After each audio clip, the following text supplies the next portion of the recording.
건물 전체가 순식간에 불길에 사로잡혀 큰 피해를 낸 런던 아파트 화재 관련 이야기입니다. 이틀째가 됐지만 아직도 제대로 된 피해 규모가 밝혀지지 않고 있습니다. 심지어요, 이 사망자가 100명을 넘을 수도 있다라는 예상도 나오고 있는데 인명피해가 점점 더 늘고 있군요. 네, 그렇습니다. 당초에는 조금씩만 나왔었는데 지금 확인된 것만 사망자가 17명입니다. 네. 부상자는 30여 명 이상이고 실제로 이거는 병원에서 치료를 받는 사람들이 그렇고 80여 명이 다쳤다 이런 얘기들도 나오고 있습니다. 네. 그리고 실종자는 어느 정도인지 잘 모르겠고요. 그다음에 영국 언론에서는 사망자가 100명이 넘을 수도 있다는 보도를 네. 여러 매체들이 하고 있습니다. 아니 근데 좀 궁금한 게요. 저희가 무슨 상가 건물이다. 사람들이 그냥 들고 나고 하는 상가 건물이면 모를까. 저기는 아파트고 거주민들이 엄연히 있기 때문에 이 사람 누가 있고 없고 그리고 사람 명수, 사람 몇 명이 없어졌는지 이런 것들이 지금 파악이 되는 거 아닌가요? 거주민들만 따져도 되는 거 아닌가요? 일단 영국 경찰이요. 명확하게 밝히지 않고 있습니다. 사망자 수를. 그리고 네. 실종자가 얼마만큼 되느냐 이런 질문을 기자들이 하니까 지금 말하는 거 적절하지 않다 이런 얘기를 하고 있는데 왜 그렇게 자꾸 피하는 것 같습니다? 왜냐하면 이제 영국 저 건물이요. 공공 임대 아파트입니다. 아하. 그래서 여기에 외국의 노동자들 그리고 이민자들이 매우 많이 삽니다. 아하. 대부분 저소득층인데요. 이 사람들 그런데 제대로 등록하지 않은 사람들도 꽤나 많습니다. 네. 불법 체류자들도 굉장히 많이 살고 있기 때문에 그렇군요. 정확한 수를 지금 집계하기는 매우 어려운 상황입니다. 아, 그런 이유가 또 있었군요.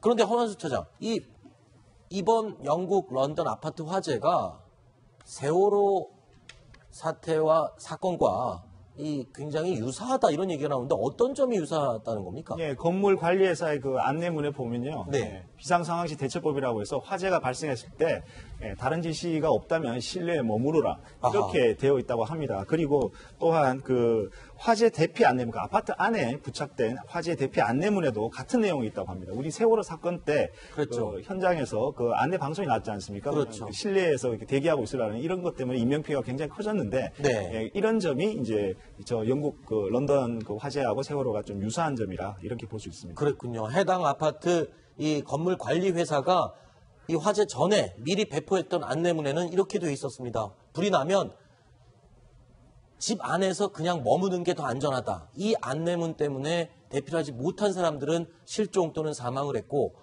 탈출한 사람들은 다 지금 뭐 부상을 입었긴 했지만 목숨은 건질 수 있었고. 불이 너무 삽시간에 번져가지고요. 그렇죠. 그래서 인명피해가 좀 커지지 않았나 생각합니다. 알겠습니다.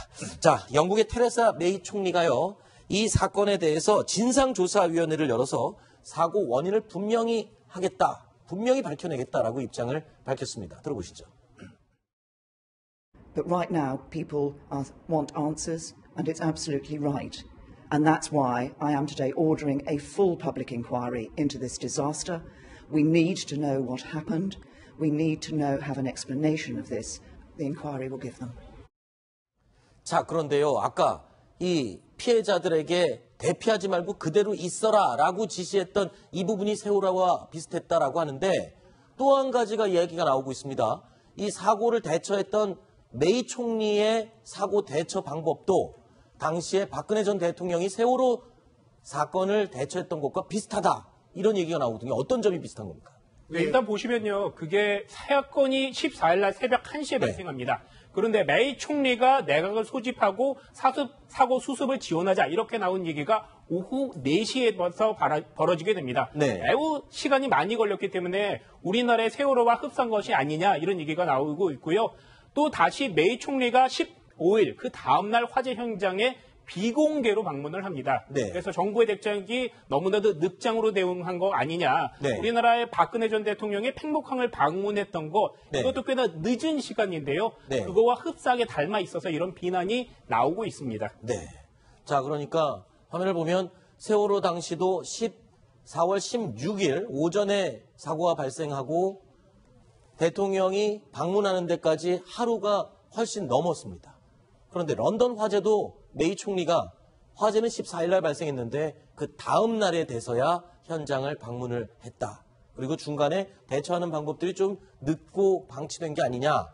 이런 점들 때문에 유사점을 집어내는 것 같습니다. 그런데 현장을 방문했음에도 불구하고 또 욕을 먹고 있다고 그래요. 메이 총리가. 어떤 부분 때문에 또 현장을 가서도 욕을 먹는 겁니까? 네, 현장 방문이 일단 비공개로 갔고요. 네. 가서 보통 정치인들 하면 그 주민들을 만나면서 좀 위로를 해줘야 됩니다. 그렇죠. 근데 그런 것을 하지 않고 현장에만 가서 관계자들만 만나고 그리고 재빠르게 자리를 떴습니다. 그렇기 네. 때문에 매우 많은 비난을 받고 있고요. 사실 주민들은 그 전부터 여기에 문제가 많다고 여러 차례 걸쳐서 관계기관에 얘기를 해왔는데 네. 그것이 이루어지지 않아서 화재까지 일어난 거 아니냐 이런 불만도 내놓고 있습니다. 자, 화재가 났던 그 아파트에 사는 주민, 총리, 메이 총리를 향해서 이런 말을 쏟아냈습니다. 들어보시죠.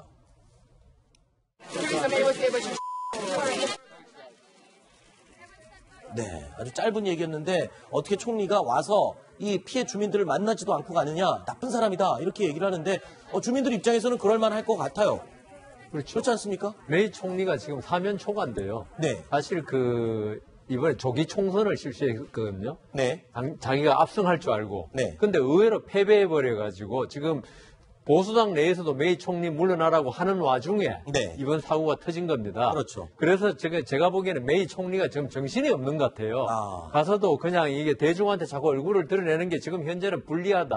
네. 이렇게 생각했을지도 모르겠습니다. 네. 그 총리 입장에서 좀 생각을 해보면 지금 그 유가족이라든지 이런 분들이 너무 좀 격앙돼 있는 상태이기 때문에 네. 총리가 저는 격앙돼 있는 유가족과 바로 이렇게 접촉했을 때 혹시 또 무슨 불상사가 일어나는 거 아니냐라고 총리를 보좌하는 쪽에서 좀 걱정을 했을 가능성은 또 생각해 봐야 될 것 같습니다. 그렇겠군요. 알겠습니다.